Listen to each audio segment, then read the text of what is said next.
Cheers to adulting. Hello, Hello, everybody. I'm Ashley Barajas. And I am Abby Rosemary. And this is Cheers to adulting. Oh. That was like a singing bowl. Right? That was some beautiful, we had some resonance. Yeah. So I'm working on my sexy voice this episode, only because we have new microphones and our volume is way louder. So it's really trying to help us, bring it down, use our inside voices and not make it a fucking nightmare for Patrick. It's time for me to use my meditation voice and not the voice I accidentally use when I'm on Zoom. Yeah. So, first of all, I guess it's been a while. I mean, I know we're coming on a month, so we're on schedule, y'all. We're on schedule. It's hard. It's just, even though still in the middle of a pandemic, life's just busy. Yeah. Adulting comes at you no matter what. Hard in the face, all over it, slapping it. Right. And they didn't even warn you first. Nope. Just bullshit. Right at you. On your nose. I did not consent. Yeah. Swipe that nose like a credit card. Life's got a beard and I'm trying to wet it. Yeah. So this episode is brought to you by half a bottle of Abby's wine and half a bottle of Ashley's wine. And one of them is red and one of them is white. And together we're just going to get pink in the face. Right. We're making a rosé in our stomach. Exactly. Also, rosé in my stomach, name of my memoir. Yes. The best memoir. The tell-all of Abby Rosemary. Oh my. Rosé in my stomach. That would be quite the tell-all, y'all. Subtitle, we're all pink inside. Ooh. That's Michael's favorite line to say. We're all pink inside. I mean, slightly. Or he says it's all pink inside. I don't know. Same difference. Slightly serial killery, but potato, tomato. So let's talk about, first, this episode's we're going to talk about health and nutrition. So this is a very Abby focused episode because she's our expert when it comes to fitness. Yep. That used to be my full-time day job before the pandemic hit. Before we delve into that, let's talk a little bit about some adulting we have or haven't done. Yes. Well, I mean, I guess I can roll out first because Homegirl released a new book. Woo-hoo! So The Ballerina's Guide to Boxing came out and I was just blown away by its release. I tried really hard to market it, especially on TikTok, which anybody who creates content on TikTok these days can tell you that they've been not the best about making sure your content goes out to even your followers, let alone new people. And even with that, though, even with those frustrations, The Ballerina's Guide to Boxing was a #1 new release on Amazon. So, so that was really wonderful. I finally got my author copies in. I'm a little bit I've been nitpicking it, the font is too small. Something different about author copies? There's nothing different about them. It's just I get them at $3 a pop as opposed to $14, so I can sell them myself. Basically, I just pay for the printing costs, and then they ship them off to me. So I've been nitpicking the font is too small, and I wanted the paper to be cream, not white. It's such a Bridezilla thing. I can't even. Sorry, it's all good. When I poured mine, I was like, I know that this is going to be my glass. But yeah, so it's been a lot of work. I am fucking exhausted. I don't know how I release books while working full time because I am just pooped out, but I'm just really happy about the reception. I've been getting texts from people who bought it and have already read it in full. And they're just telling me how much it meant to them. One of them, it actually nearly brought me to tears because one of my old yoga students read it and texted me. Now, the main character is 16 and she deals with some like rough stuff. And this is stuff you all find out in the very beginning. But, you know, she loses one of her close friends to a drunk driving accident. And you learn that earlier in the year, she loses a neighbor to suicide. And that yoga teacher or yoga student let me know, hey, I actually lost my son at 16. Oh. And it's just, yeah. And it was like, okay, this is really heartbreaking, but also really beautiful that my book was able to resonate with her because it was touching upon things that she had experienced and had to process. So it's just like, I mean, that's why I do what I do. There's no money in writing, even with this stellar release and all that stuff. I basically broke even on costs. Like there's no money in writing, but to know that I've been touching people's lives like that, like, I don't know, that feels cool. So that's my adulting. And that just, well, I guess that adds a level of adulting that I need to do. That just reminds me every once in a while, I'm like, oh shit, I need to start recording the audiobook for Abby's book. I dabbled a little bit at first, but it's just like hard to find a time that I sit down and like in a room that's good and record. Mm-hmm. Yeah. And I respect that, honestly, as somebody who narrated just a short story for one of my friends' podcasts. And it was not even a 5 or 10 minute, story, like, a couple of pages tops. It took me like literally all day to record that. And I just want to do it perfect. Exactly. And that was my problem too. It's like, I wanted it to be perfect. So every time I would mess up, it's like, no, we're going to start from the fucking beginning because nope. And it was, yeah. So my hats off to voice actors because I could never do it. Oh, that's all I wanted. If I could just be a voice actor for a living, I would be a happy camper, especially doing like cartoon voices and stuff like that. Because I think that's something that, no brag, that I'm really good at. Yeah. So one day. Let's see. Adulting for me, a lot of not adulting has been happening. It's just been, I have my second job and I work 3 nights a week. So it kind of really eats up a lot of it might not seem like a lot, but it really does fucking add up. And so I have all this laundry that needs to get done. And then in my bathroom, was clean and organized. And now there's a pile of clothes. And we went for a very short weekend down to Jersey. Everyone was very COVID conscious to see my boyfriend's sister's new baby, like 3 days old new baby. And she was so tiny and so precious and wonderful. And anyway, so I have my suitcase. We got back Sunday night, like at 12:30 at night, and my suitcase is just sitting there on the floor, and I'm running out of socks and underwear, and there's just no time.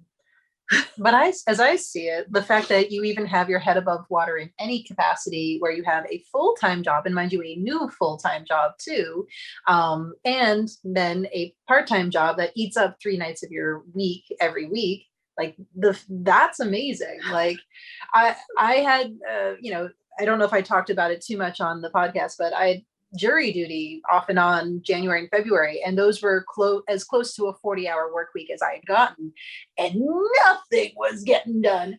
Fucking nothing. And it really wasn't like, I don't know how people do this. How do people like just even have a full-time job and then get stuff done? Because even as a full-time yoga instructor, like I had windows of time throughout the day that I'm like, I can go fucking fold some laundry between some classes. Let's do this shit. So the fact that you can have a full-time job that is 40 hours, you're in the office, that's it, and then go to a second job 3 nights a week and even just cook dinner once in a while. Although technically now, not to like, it's more than 40 hours. Ooh. Because it's 8 to 5:30. So that makes it also extra inconvenient on the nights that I don't have anything after that, because it's a 12-minute drive, but like trying to like, if I have to go grocery shopping, and so it's like I won't get home till 6 generally, and then it's like, and my cat won't stop pooping and peeing outside the litter, So I immediately come home, I smell the pee, I have to go clean the pee, and it's never clean enough, and it's trying to retrain her, and I need a vacation. And I need to clean my guest bedroom, which if we finish this episode in enough time, I'm going to have Abby sit there and crack the whip.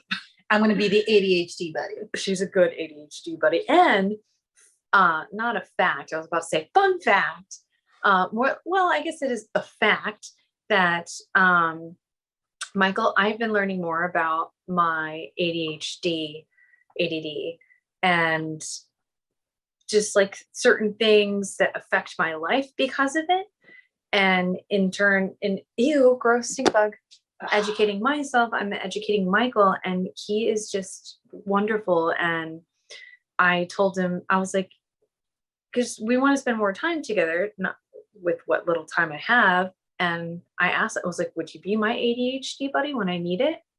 So I'll be like, will you come upstairs and we can spend time together and watch TV? We would just be sitting on the couch. But now will you go upstairs in the bedroom and watch it while I fold laundry? And he was like, okay. Oh, it's wonderful. I got him to do it in the bathroom too. While I cleaned it and I set him off the ledge. He was like, I don't have to do anything. Nope. You just sit there and watch whatever you can watch Stargate. I hate Stargate. And yeah, it's great. You're here. That's what matters. That's all that matters. I love it. So yeah, adulting struggles, but you know what? That's about, actually, who was it? Kavatika, I believe, TikTok person. She was talking about adulting and how you don't need to have this sense of adulting and blah, blah, blah, and no sense of obligation, blah, blah, blah.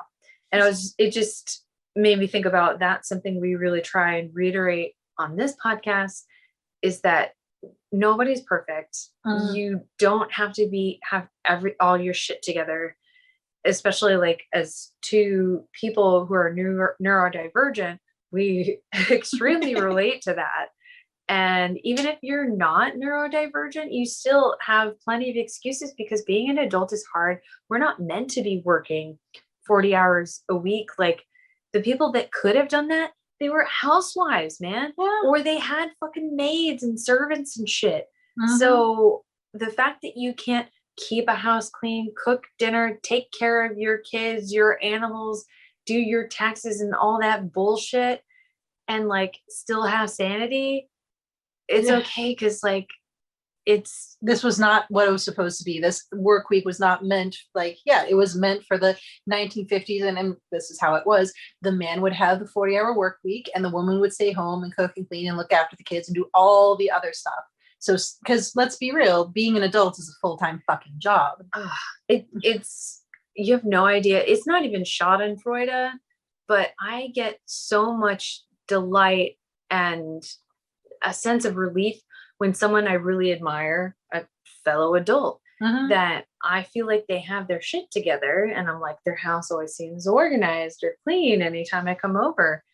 And then I find out certain things, that they have that laundry pile, they have that chair, or like everything looks clean and organized, but then I go to use their bathroom, I'm like, they got a ring in their toilet. I'm like, they don't have their shit together either. Oh yeah. Anybody who ever comes to my house and just, our house is just so nice, it's like, liars. I cleaned it before you came here. I just remembered I bought this fucking thing for the toilet, that one of those stamp things I've been wanting to try. I bought it. I bought it yesterday because I didn't want to wait till my subscribe and save came. I didn't even fucking use it yesterday. It's just sitting. It's in the kitchen. I don't know. In my bathroom. It's somewhere. We'll find it after this podcast. Yes, we will. On to the episode. And on to the episode. So today's episode is about health and nutrition, specifically things like exercise and nutrition, which is my absolute bread and butter. This is my career. This is, I'm not really, I was doing this as a full-time job before the pandemic. Now that the pandemic is here, it's more of a part-time gig, but this is still my career. This is still my passion. I get my extra credentials and certifications purely because I'm fascinated with it. Like I got my personal training certification, not because I'm ever going to be a personal trainer, but because I just got to learn about new aspects of, kinesiology I added extra syllables there. Kinesiology and anatomy. I love this stuff. Kinesiology sounds like a sneezeology. It is a sneezeology. God bless you. So let's first dive into some common myths. So I'm going to dive into the common myths about exercise. Some of these you might heard of before. A lot of these are still super crazy prevalent. Like I've heard people say all of these within the last couple of years. So I feel like I'm about to learn a thing or two. We're going to learn some shit. So the first one is you can target areas of body fat. So if you want to lose weight, you can target certain areas of your body. That cannot fucking happen. Well, fuck you. I hate to say it, but there's only one way you can target certain areas of the body, and that's in strength. So, if you want to target arm strength, you can do bicep curls, tricep curls, bench presses, blah, blah, blah, blah, blah. You want to focus on leg strength. You're doing squats and lunges and leg presses and blah, blah, blah, blah, blah. You can target the strength. I know I'm making lots of fun. I feel like I'm channeling one of my friends that I haven't seen since before the pandemic, because she would always say things like that. But that's my yada yada, apparently. But that's all you can do. You can target the strengthening areas, but you cannot target body fat. There is zero guarantee or even likelihood that strengthening that area would result in body fat reduction in that area. So again, if you're doing squats and lunges and ba-ba-bas, that does not mean that your leg muscles are going to get skinnier or that your glutes are going to get less dimply, which is another thing too. Dimples are genetic. You really can't exercise them away. I'm sorry. So now that's not to say that we shouldn't be targeting certain areas. I think everybody can benefit from focusing on making their legs stronger, making their glutes stronger. Honestly, almost all of us have chronically weak cores and weak glutes. Now, again, strengthening your core does not mean you're going to get six-pack abs and your belly fat's going to go away, but it's going to help with back pain. It's going to help even with hamstring tightness. Literally everything comes back to your core and your glutes. It's freaking ridiculous. So yeah, you cannot target areas of body fat. I'm sorry. Now, another one is, this is more for feminine presenting people / Well, why do you say that you can't? Well, because body fat, essentially doesn't work that way. You can, do, I don't even know what particular, if you're worried about arm fat, you're doing an arm exercise. Again, it will strengthen that area, and getting more muscle tone will mean your metabolic rate is higher. That means you will burn more calories. But when it comes to our body taking our fat stores and turning it into calories, it will take from wherever it's going to take from. So there's no way you can be like, I'm doing this arm exercise, and this is how I'm going to tell my body that when it's time to take from my fat stores in order to convert it into calories, it's going to take it from my fucking arms.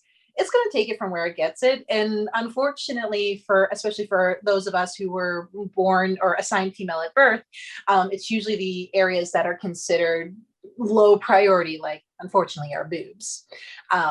So that's actually a huge argument against yo-yo dieting, is because yo-yo dieting causes us to lose weight rapidly, and our body goes, well, what's our low priority fat store? Oh, the boobs, sweet, let's get rid of them. So except for unfortunate people like me. I mean, I'm like, seriously, I don't mind going out in a cup size.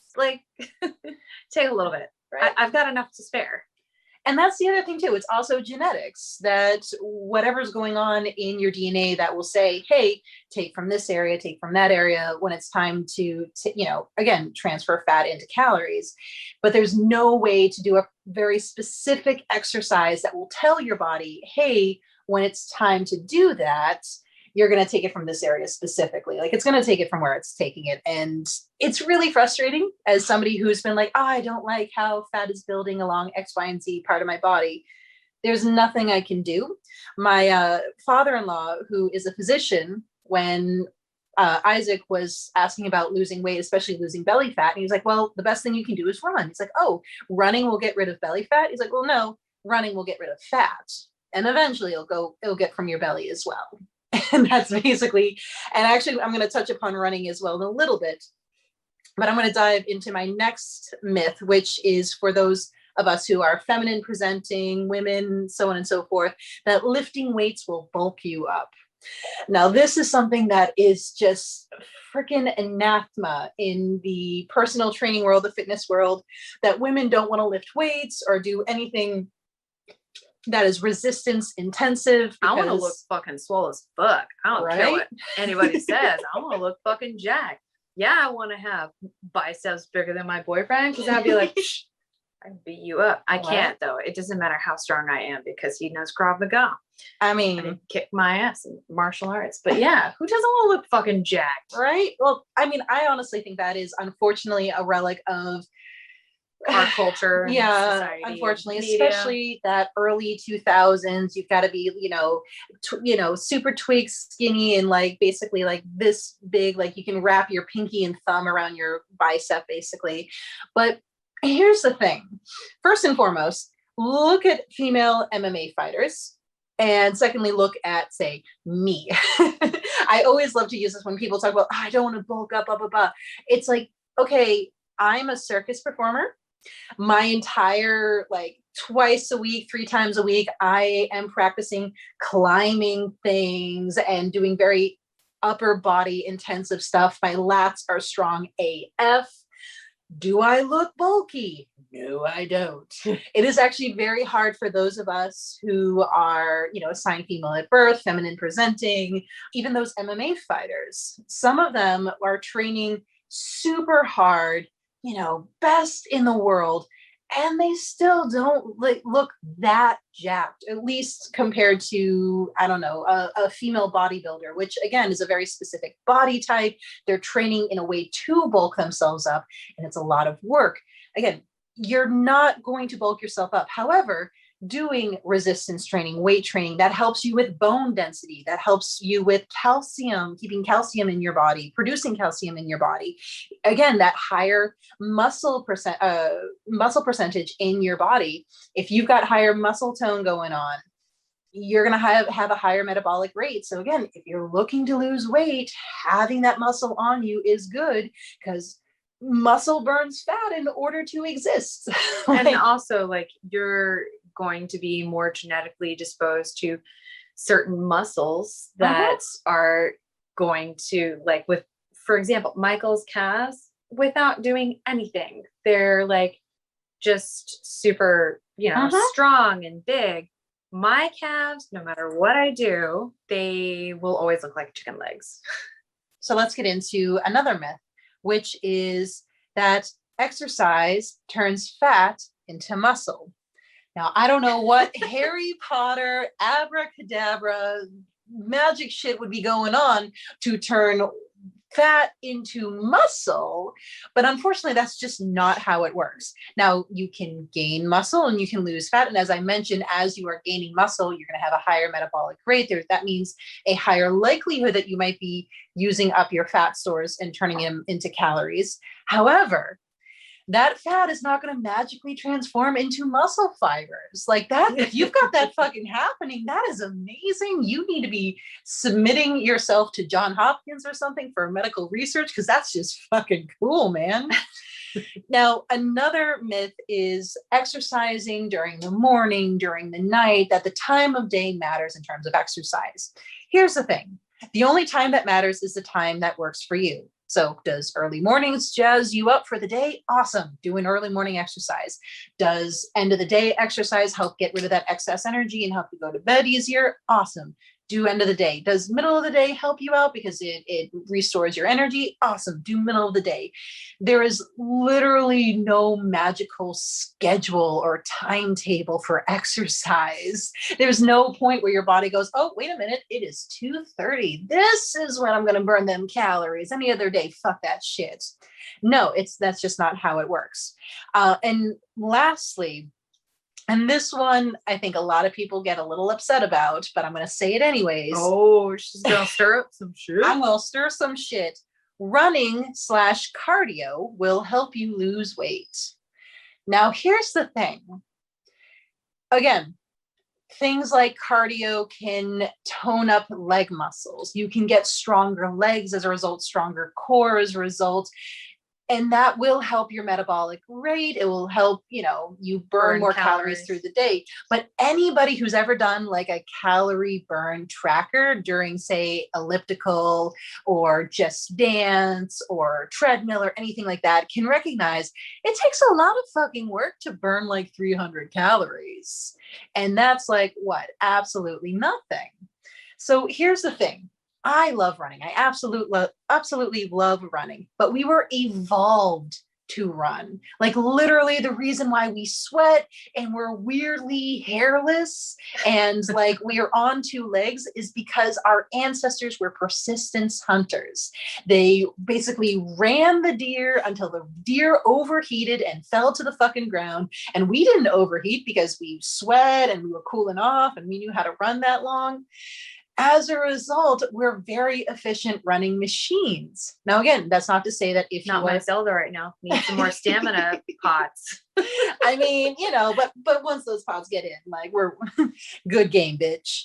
But that is not to say that running does not mean you will never lose weight, because again, you are burning calories in order to do that running.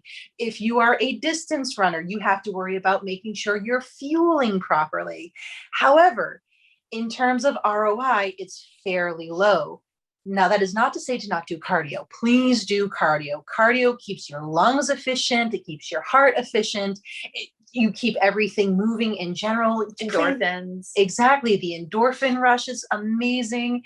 As, Legally Blonde would say, endorphins make you happy. Happy people just don't kill their husbands. They just don't.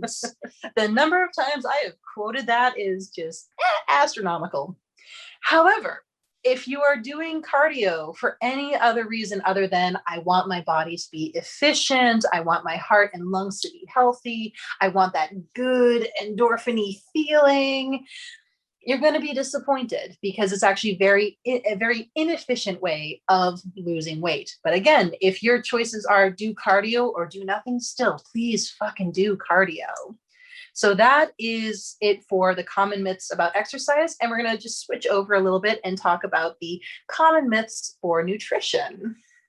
So first I want to talk about, like high fat food. According to healthline.com, there's an article that says, so high fat food isn't necessarily bad for you. Just like that cute little cartoon with avocados and they yell at the other, but I'm the good kind of fat.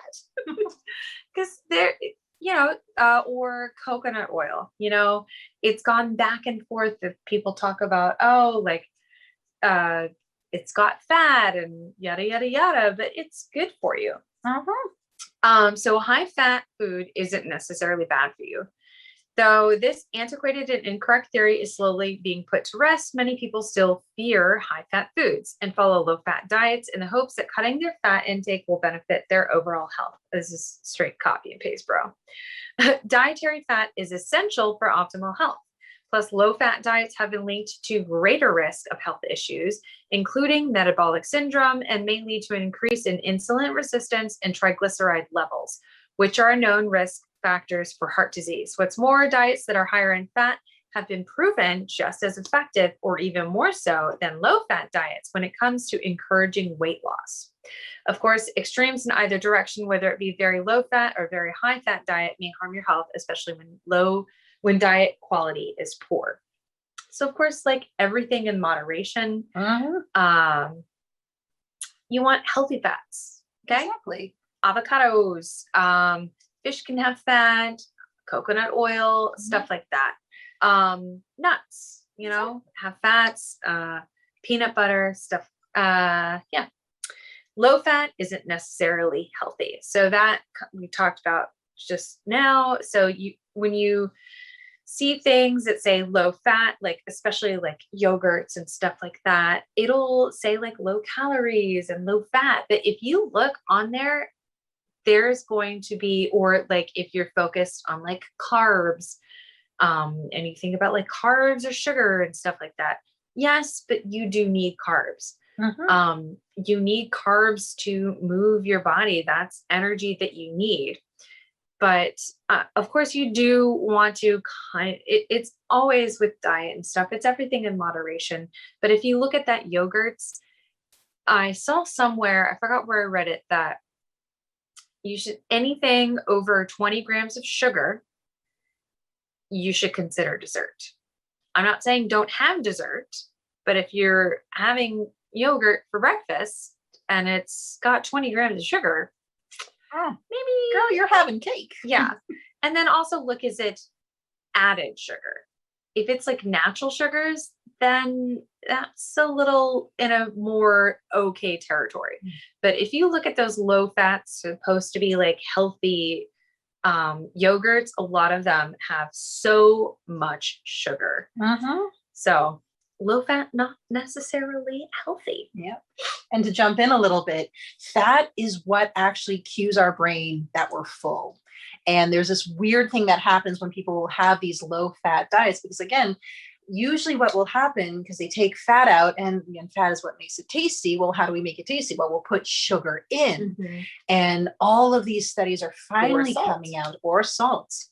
And all these studies are finally coming in saying, hey, guess what? All that added sugar, that's actually what's causing the obesity epidemic, not fat.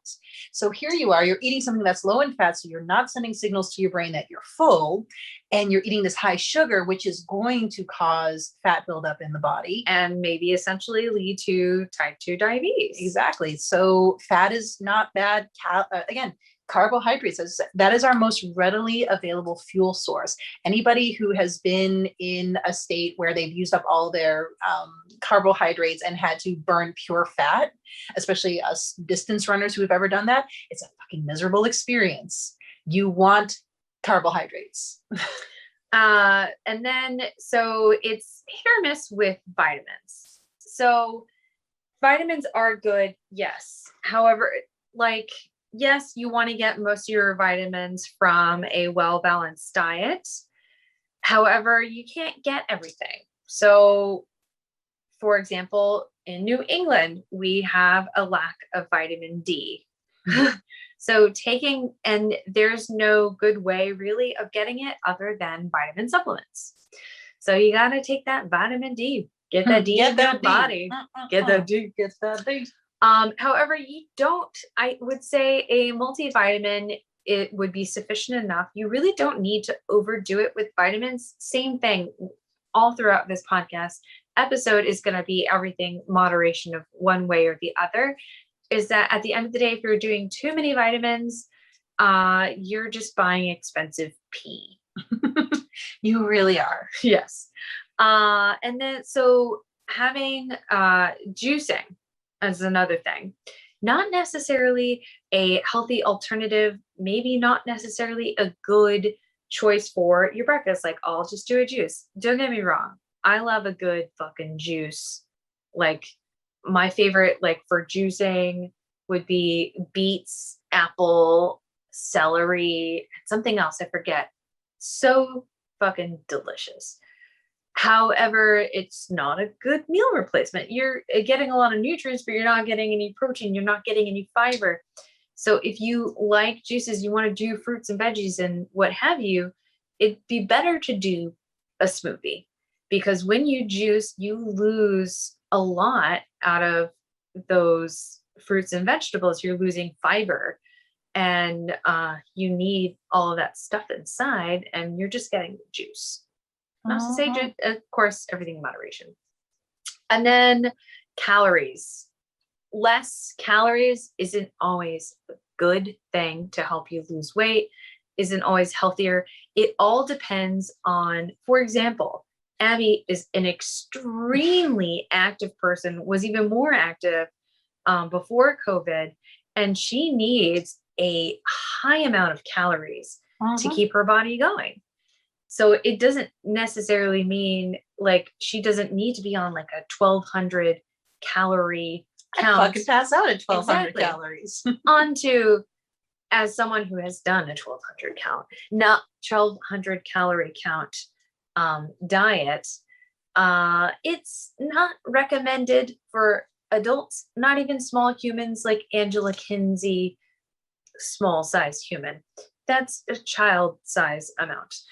So there are certain apps like MyFitnessPal, although I think they allowed me to be on a 1200 calories, so they shouldn't have let me do that.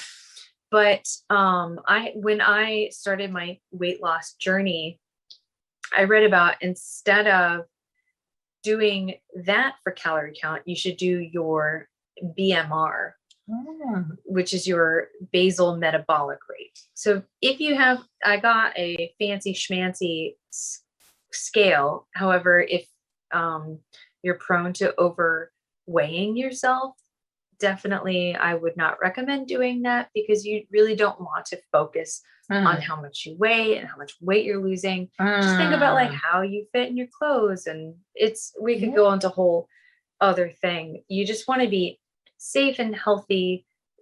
Talk to your doctor, your dietitian if you need to, because also, I know I'm going all over the place, but don't focus on calories so much. Yes. Okay. You want to eat what you need to keep you going, keep you healthy, keep you full, be a mindful eater, and really try and eat your fruits, veggies, grains, meats, and what have you. I'm not going to say seafood because watch Seaspiracy, but I'm not saying to go vegan. I'm just saying if you can, try and do local seafood. Anyway, that's a whole other tangent. First and foremost, do not even think about your BMI. Okay. Oh, fuck that shit. Fuck that chart. This is, if we're going to talk myths, this is the biggest fucking myth. BMI is fucking piece of bullshit, motherfucking. It wasn't even made by a health specialist either. Like fucking. Just ignore BMI. For example, woman I used to babysit for. Hopefully, I'll babysit for her in the future. She is the mom I want to be. She has no bullshit. She's just amazing. And her, I feel I've mentioned them before on the podcast. Her and her husband used to do, and they will do again, fucking triathlons. This woman has fucking done more than one goddamn marathon. And she joked recently that she lives in Massachusetts, that she's able to get her shot because of her BMI, and she's technically obese. Oh yeah. No. She's obese. Her children will be considered obese, even though these are the most fucking active children. And she's super fucking active, super fucking healthy. But because of her BMI, she's considered obese. But she's like, you know what? I'll fucking take it. That means I can get my COVID vaccine sooner. Whatever. There we go. I always love telling people that I started doing things like hiking and yoga and aerial and martial arts, and I gained 40 pounds. And I watch people scramble when I say that. And it's like, no, I was scrawny AF. I had no muscle mass on me, and now I have muscle mass on me. Like my body fat percentage probably hasn't changed all that much. I've just gained a lot of muscle. And if we're doing purely the BMI, I've gone in the direction of less healthy. I was quote unquote healthier when I was, 125 and didn't have could barely lift a 20-pound bag of cat food. So again, I cannot stress enough. I love telling people I started working out and gained 40 pounds as a way to say, don't fucking worry about your weight. That number does not mean shit. So BMR is, you can look up online. There's some calculators to look up what your BMR is. And I found a couple articles that say you should try and do your calories if you want to. It is a slippery slope, so be careful. I started with calorie counting and decided to start eating according to my BMR. And so that is how many calories you need to eat to have your body function, basically. Not like bare minimum. So it was like maybe 1,400, 1,600 calories. And it depends, like as you lose weight, it changes. So then you can eat that. So after a while of calorie counting and really tracking towards that, I got in a rhythm. I was like, you know what? I don't need to do this anymore, because I got in a rhythm. I got out of out of the habit of bad snacking. I also did a diet change of cutting out gluten again, because I did a DNA test and it confirmed that I'm 100% that bad bitch. No, just kidding, but I am. But know that I should avoid eating gluten because that's my genetic predisposition. I had been gluten-free in the past and it worked for me. I introduced it back into my diet. I did okay, but I realized that I'm less bloated. I lost weight. I feel better, and it really helped me cut out a lot of stuff that I would have been like, fuck yes, free food, donut, yes, pizza, yes. Not to say that I won't have those things. I'll just have a gluten-free version of it now. And you have to remember, well, we'll talk about it more later in the episode. Just calorie counting is not something you need to do. That's a myth. Yep. Sorry, back to you, Abby. So continuing this kind of debunking, one of the things I want to do is I want to talk about demystifying yoga. Yes. Because again, I am a yoga instructor, 500-hour registered yoga teacher, focusing on things like yoga therapy, corrective exercise, and also just getting into I did a lot of study into the background of yoga, and especially that the sides of yoga that people don't really think about when they think about yoga, like bhakti yoga, karma yoga, jnana yoga. So I want to talk about making sure we demystify yoga, which might get some people upset, but oh well, deal with it. Take some deep breaths, buddy. Namaste. So a lot of people would like to do yoga, but they feel intimidated, and, rightfully so. I mean, you look at the yoga studios, you go on Instagram, you see these like supermodels doing this like crazy contortionist thing. And you're like, there's no fucking way I can be doing this. Or you go on the other side where there's these people talking about chakras and auras, and you got to be doing your poses ever so right because otherwise your chakras are going to be out of alignment. And, this is this 1,000-year-old practice, multi-1,000-year-old practice, and you're going to go against it, and you're being disrespectful if you do not have your foot at exactly 90 degrees in Warrior 2. That's fucking intimidating. But here's the thing. When it comes to yoga as a philosophy and a spirituality system, yes, this is ancient. We're talking millennia upon millennia years old. The 8 limbs of yoga, as I was talking, bhakti yoga, which is the yoga of devotion, karma yoga, which is the yoga of action, jnana yoga, which is the yoga of scripture study. These are, have transcended thousands of years and have roots in ancient India. However, the physical practice, at least the physical practice that we know, the physical yoga practice that we know, is maybe about 100 years old.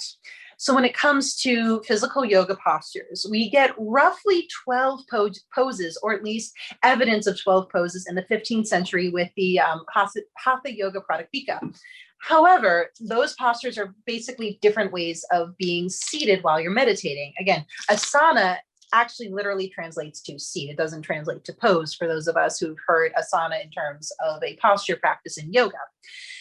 All of the poses that we know and love, Warrior 1, Warrior 2, down dog, up dog, almost all of those were created in the late 1910s/early 1920s and were modeled after European calisthenics, specifically for gymnasts and wrestlers.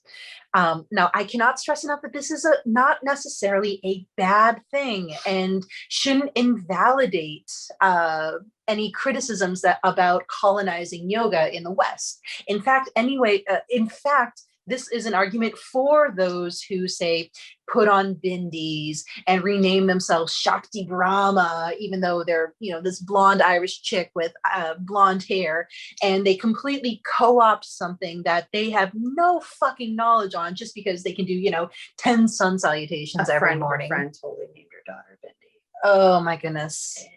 So if anything, the fact that this yoga practice that we know in the modern day doesn't even really have roots in ancient yogic practices is an argument for the colonization of yoga, that why are you diving into this world that you know nothing about when you're basing it on something that's barely 100 years old? Now, mindful movement and breath practice, that spans cultures. Ancient martial arts are exactly this. Things like Qigong are exactly this. mindful movement with the breath that has benefits for the mind and body. And the scientific evidence is there that a mindful posture practice with breath has benefits for us, for our nervous system, for our body, for our mind. It helps people with PTSD/CPTSD, for people with anxiety and depression, although I cannot stress enough that these are not treatments, just a way to help out with that. I was just thinking about that bad therapist that you had. Oh my goodness. So for those who don't follow me on the TikTokies or heard me complain about this, I used to have a really ineffectual therapist who would say shit like, "Have you tried meditation?" And I would have to remind her frequently that I was a yoga instructor and I was meditating literally all day. And then when I would remind her, she would just shrug her shoulders. There's a reason why she's not my therapist anymore. Ugh. But however, these are good complements to treatment. They are not the treatment themselves, though. And likewise, these novel ways that you're moving your body can help out with things like osteoporosis, arthritis, or muscle imbalances. I actually love using yogic poses as a form of corrective exercise because certain poses actually help strengthen muscles that we're typically not strengthening on our day-to-day lives. I have super tight hip flexors, and what's the pose? Pigeon pose. That's my bread and butter. Fucking love it. Pigeon pose is so good. Pigeon pose is a good one, and for those of us who would feel that pose would be a little too much for us, and that's not necessarily like too much, should not be like, oh well, I should muscle through and do pigeon anyways. No, fucking listen to your body. But a great alternative is laying on your back and doing what's known as figure 4 pose, which gives you a very similar stretch, but you don't have gravity putting you into the pose anyways. Just random little yoga knowledge for you. I'm very flexible, so sometimes pigeon pose doesn't work for me, and I'll get more by doing the figure 4. Ooh, exactly. That is a nice reminder that pose variations does not necessarily mean easier. It just means different. Yep. So again, there's so much benefits to it. And the beautiful thing about yoga poses and yoga is that there's all these different ways of doing it. There's chair yoga. There's yoga for more of a meditative state. There's all these cool ways to be doing yoga. However, we need to throw away this notion that you have to do these poses in a certain way or your chakras are forever misaligned. Again, that whole your foot's not at 90 degrees in Warrior 2. Oh, yeah, and disrespecting, Vishnu here. No, that's not what's happening. In fact, that whole alignment that certain yoga teachers create as gospel, that was created with boys between the ages of 16 and 22 in mind. So unless you are a boy, and specifically a boy born in India between the ages of 16 and 22, consider those alignment things a little sus. Listen to your body. Listen to especially, it'd be sus, man. But seriously, listen to certain areas like your knees, your tailbone area, your low back, any major joints. If they say, hey, fuck this shit, listen to them. Fuck that shit. So I can't stress enough. If it hurts, don't do it. If it's beyond your appropriate level of challenge, don't do it. Please remember that you are not trying to fit into yoga. You are finding a version of yoga that fits you. And here is something that a lot of people don't know, but yoga teachers, especially Western yoga teachers, are woefully under trained. They have barely any understanding of anatomy. They are just regurgitating what they've heard. And if you tell them, well, why am I doing it that way? They will shrug their shoulders and go, oh, this is the way it is. Or they'll give you some like cockamamie pseudoscience as to why. They are not physical therapists. So if they tell you, no, your knee should be at 90 degrees, don't listen to them. Especially if you try to put your knee at 90 degrees and you're like, wow, that's going to blow my meniscus. Don't fucking do it. I cannot stress enough. Now, again, it can sound like I am disparaging the practice there, but I cannot stress enough. Yoga has great benefits to it. Again, as somebody who has CPTSD herself and has been able to use yoga to kind of get back into her body and at least provide the groundwork that she was able to use to further her healing and do things like therapy and meetings and so on and so forth. I cannot speak enough on yoga. Again, I I devoted my career to this because I believe in its efficacy. But it's also really important to remember that this is not some magical practice that if you don't do right, you're going to anger the gods from 3,000 years ago. This is just an amazing mindfulness practice with movement, postures, stretching, a little strengthening. Again, we see this in multiple cultures. It is just the combination of essentially European calisthenics with yoga philosophy and mindful breathing. But outside of that, don't fucking worry about it. And don't fucking worry if your foot's not at 90 degrees. Don't worry about it. And toxic positivity. Oh boy, Of yes. of yoga studios. Mm-hmm. All that whole like good vibes only. Fuck that Fuck shit. that shit. I cannot stress enough. And yeah, have a second thought about going to a Baptiste yoga studio. Because, you know, why give money to, you know, yoga practice founded by a sexual predator? So I don't know if it's, I mean, it might be Baptiste as well. Bikram is the big fucker. Like, and yeah. So Baptiste might be as well. I need to look into that. I can focus on Bikram, but honestly. Or no, Bikram was but Baptiste is highly problematic too. Yeah. I think. Yeah. Unfortunately, a lot of the higher ups, there's a lot of cult of personality in yoga, a lot of people who abuse that cult of personality. I'm not going to, Bikram's been the big guy, but unfortunately, there's a lot of shady dudes who are just like, oh, fuck, shit.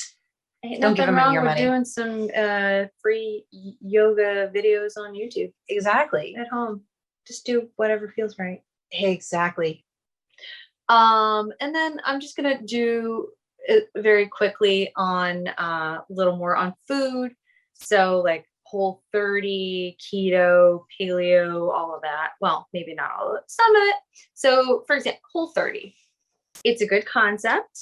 Okay. It's really trying to get you to eat whole foods, right? Not whole paycheck.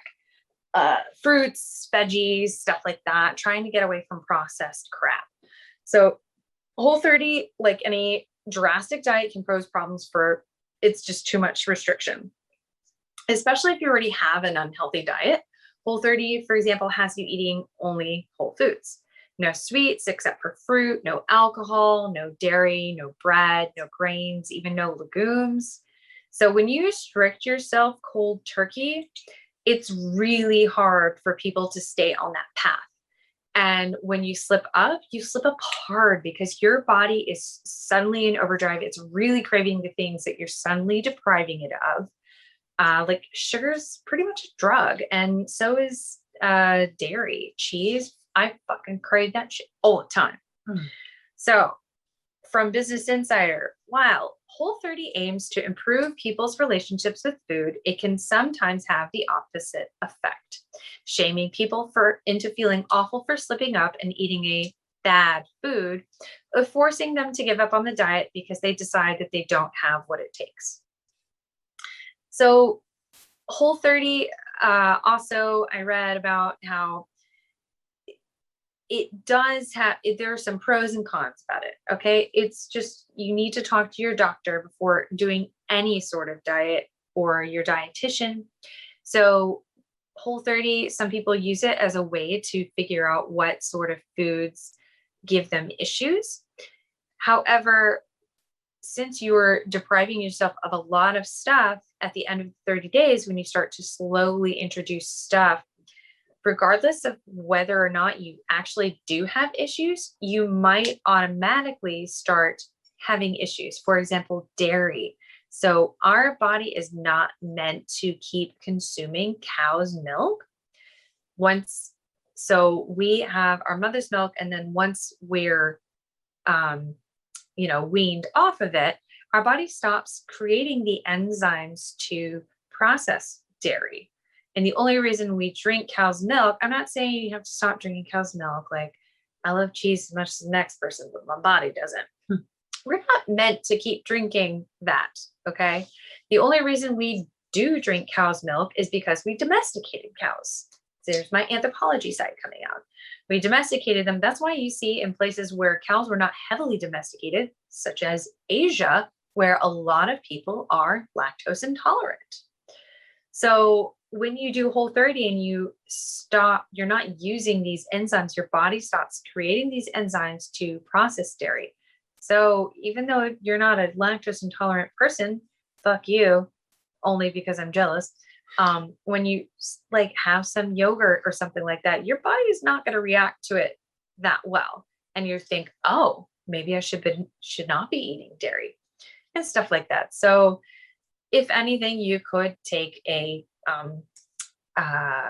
food sensitivity panel, which would be easier if that's the reason you're doing Whole30. Otherwise, it might, if you can do it, good for you. But there are other ways to do it, to slowly, gradually try and get yourself into healthier eating habits. You don't want to bring shame to food. That's not a healthy way to live your life. For example, like dieting in itself is not a good word, right? You should think more of diet of like, this is what I eat, not like, this is what I limit myself from, because it's all very problematic in this culture that we have of diet culture. So you want to, if you're going to start doing healthier eating habits, you don't want to think I'm having a cheat day. Okay. Because then you're going to overdo it on that cheat day and really kind of set yourself back. You should just really think about, I'm going to eat to nourish my body and to make myself happy. And then like fit in little treats here and there. It's perfectly fine. You know, everything in moderation. I always think of what a dietitian said, which was like, life is too short not to have that cookie. It's just, you learn to have the cookie and not the entire box of cookies. Exactly. And you'll have that entire box of cookies if you've been depriving yourself a lot of it. Mm-hmm. I have a really big sweet tooth, but I've learned to train myself to not overdo it with sweets. So, you know, I can be perfectly happy eating 2 or 3 Oreos and not like a whole bunch of them. Mm-hmm. However, we're not perfect. Yesterday, my butt, it's about to get TMI. My butt sought sweet, dirty revenge on me last night because I had the audacity of eating a shit ton. I didn't even think it was that much, but I guess I'm getting older and my body cannot take junk food anymore. I ate quite a few hot Cheetos. Now, I don't know if you've ever eaten beets, but when you eat beets and you go poo, the water turns a little pink and then you get concerned and you forget for a second, did you eat beets? You forgot. And you're like, why is this red and pink? I did not know that hot Cheetos could do that to your poo. Oh. The water was kind of orange. Oh my. Because it has these food additives, because it's very not natural food. My stomach was very angry that night. That night, it went through my body that fast because it's not natural. So everything in moderation. Maybe Oreos over Cheetos, you know? Yeah. Anyway, so let's talk about keto and that fucking bullshit. So, wellness dietitian Mary Condon, RN LDN, said the keto diet may result in weight loss and lower blood sugars, but it's a quick fix. More often than not, it's not sustainable. Oftentimes, weight gain may come back and you'll gain more than what you lost, Condon said. Condon said you should always consult your primary care doctor before starting any new diet. What are the dangers of the keto diet? If you're on a diabetic medication that causes low blood sugar, those meds may need to be adjusted within a few days. Condon said, there are heart-healthy sources of fat. However, if that person is not educated on heart-healthy sources of fat, they may consume excessive amounts of saturated fats that can increase your risk of heart disease. Is the keto diet safe? The keto diet could cause low blood pressure, kidney stones, constipation, nutrient deficiencies, and an increased risk of heart disease. Strict diets like keto could also cause social isolation or disordered eating. Keto is not safe for those with any conditions involving their pancreas, liver, thyroid, or gallbladder, etc., etc. I'm not going to read the rest of it. At the end of it, you hear all of those things. Diet should not cause all of these issues. Mhm. So maybe don't do it if you don't need to. Same thing with the paleo diet. It's the same that they're trying to do the caveman's always eat, blah, blah, blah, blah, blah. If you don't need to eat paleo, don't eat paleo. As someone who is gluten stupid, if you don't have to give up bread, don't fucking give up bread. You don't want to live this life. You don't. Nope. Okay? Okay.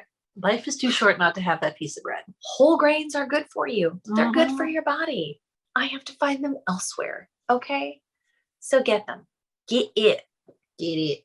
So last but not least, yes, intermittent fasting. I have done it more than once, and it did diddly shit for me. A lot of people say that it's worked for them. At the end of the day, you're just limiting your calorie count to a certain point. It's worked for some people here and there. There have been studies, but it's just falls into problematic disordered eating of you limiting yourself extremely, of these fad diets. Keto was all the rage. You don't hear about keto too much. Before that was paleo, before that was Atkins and all of that.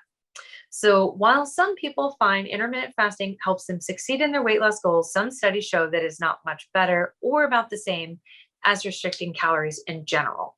For many people, going for long periods without food is really difficult and can cause them to overeat once the fast period is over. So if you end up eating the same or more calories than if you just followed a calorie restriction plan with normal meal times, it may not be worth it if weight loss is your goal. A recent study published in JAMA Internal Medicine showed that overweight adults who fasted for 16-hour windows didn't lose much more weight than the controlled group that did not fast. And most of the weight that they did lose was from muscle loss. The benefits of fasting are really more around longevity and improving insulin sensitivity and some gut conditions. Yada, yada, yada. Not recommended for people on medication, pregnant women, etc. People who have blood sugar issues or are underweight could also be at risk. So intermittent fasting, restrictive diets are problematic. Amen to that. Again, if this is not something that you can do for the rest of your life, don't fucking do it. And if I feel like at the beginning we should have said trigger warning, because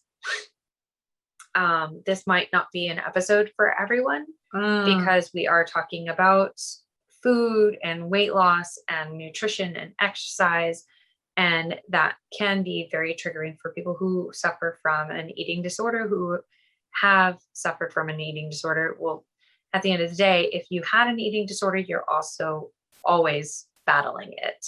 And if you need some help, some advice, or some support with eating disorders, I highly recommend, I've mentioned her before, Casey Urban on Instagram. She was a guest at one point. She was a flight attendant. She's a yoga teacher, and she is extremely informative and very educational when it comes to body positivity and eating and being happy eating and all of that. Yeah. Amen to that. And that is one of the hardest things, is that this can go down a very dark path very quickly. And, you know, at the end of the day, the most important thing is that we're just trying to be healthy. You know, society makes it very difficult, especially for those of us who are assigned female at birth, feminine presenting, and so on. It makes it fucking tough for us. And even for, you know, assigned male at birth, the dysmorphia does not go away. There are some unhealthy standards there as well. At the end of the day, we just want to keep our bodies moving, and we want to keep our bodies nourished. And that's as simple and as complicated as that. Men are just as likely to suffer from an eating disorder as women. And so they are put, like, oh, they have to be fit and like, you know, all of that and looking sexy and so yeah, it sucks. Thanks, society. Right. Not. But again, if we can focus as best as we can as seeing things like, again, things like cardio, not for weight loss, but because I know it's going to make my lungs and heart healthy. It's going to keep my joints moving. It's going to keep everything going. I'm eating these foods, not because I'm going to lose weight. I'm going to fit. I'm going to have a beach body. No, I fucking hate that term. No, it is because I want to give my body good nutrients. I want to fuel it properly. Think of it like a video game, like Zelda, because I'm playing that right now. Finally, I'm getting back into it. You need to, if you create dubious food, it'll keep you going, but it's not going to do anything great. However, if you create something with like certain like mushrooms and fruit and stuff, it'll create more heart health or more stamina and stuff. Think of it like that. You're a video game character and you're going to like do the best for your game character if you eat the right foods. Level up accordingly. Yes. If you're a picky eater, find the food, even if you're eating like the same thing all the time, even if it's as simple as like, I only like peas for vegetables. Cool. Then only eat peas, bro. That's how Isaac is. My husband is like that. He is the pickiest person you will ever meet in your entire life. He likes 3 types of vegetables, and guess what? He eats those 3 vegetables: corn, peas, and broccoli. That's it. Yeah. Or if you're a no fuss kind of guy, like my partner, he eats the same meals every week, pretty much. He's not necessarily picky. He just wants no fuss. Very quick. He always does a quote unquote salad with avocado and cucumber and ranch dressing, and sometimes spinach. It makes him happy. It's healthy enough. He doesn't do a lot of the dressing. And then he'll either do steak or salmon or scallops. And yeah. Oh, and then chicken legs. It just pops in the oven, nothing, just salt. That's it. Yep. And it makes him happy. It keeps him fed, whatever. And that's the other thing too, keeping yourself happy. Again, life is too fucking short. And we don't want to be going to our deathbeds being like, man, I am so glad I didn't have those foods and I was just miserable about my diet because I wanted to make sure my body looked a certain way. Life is too short for that. Do what makes you happy. So again, thank you guys so much for joining us on this particular journey down, again, my little wheelhouse. Again, stay happy, stay healthy. If you do feel that you are going down these routes like exercise bulimia, anorexia, disordered eating in any way, disordered exercising in any way, there are resources. Please reach out. You can reach out to us. We can talk to you about it. Exactly. We can connect you with people. Do what makes you happy. Do what makes you healthy. For exercise, just do what's fun, even if it's a little walk. Even, you know, a smartwatch for me, that's for me. If I can't get to the gym, I'll just like, well, as long as I hit my walking goal for the day, that's fine. I'm just staying active. That's all that matters. Exactly. You don't have to go to the gym for hours at a time. You don't have to be making gourmet meals. There are all these little ways that you can just, you know, make your life happier and healthier. And again, no pressure. Again, the same way that with adulting, you know, there's no demerits because you have not been perfect at it. Oh, your laundry has not been folded. How dare you? Ditto here. You know, please do not feel this pressure that I have to hit the gym for an hour every day. I have to eat this super nutritious meal. Again, everything in moderation, including moderation. Yep. And if you're not a cook, store-bought's just fine. There are plenty of healthy options of frozen dinners. I ain't gonna judge you. I've eaten frozen dinners plenty of times. Annie's or whatever, that frozen shit, that's good, right? Ain't no judging.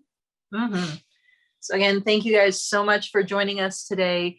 Make sure that you are following us on the socials, like our Instagram, our Cheers to Adulting podcast. Yep. Our Facebook, Cheers to Adulting. Our Twitter that we don't really update, but maybe someday we do. Yeah. Cheers, number 2 adulting.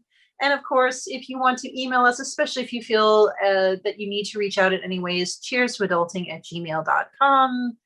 I think that's all the things. Yeah. YouTube it if you haven't YouTubed us already. Cheers to adulting. You can look at our beautiful faces. All right. The wonderful edits that Pat adds in. Right. It's hilarious and worth the watch. If you are not watching those, you're missing out. Hard. That's my big word. Hard. Hard. All right. Cheers. Cheers to resonating. Oh, that's the shit right there. Cheers to adulting.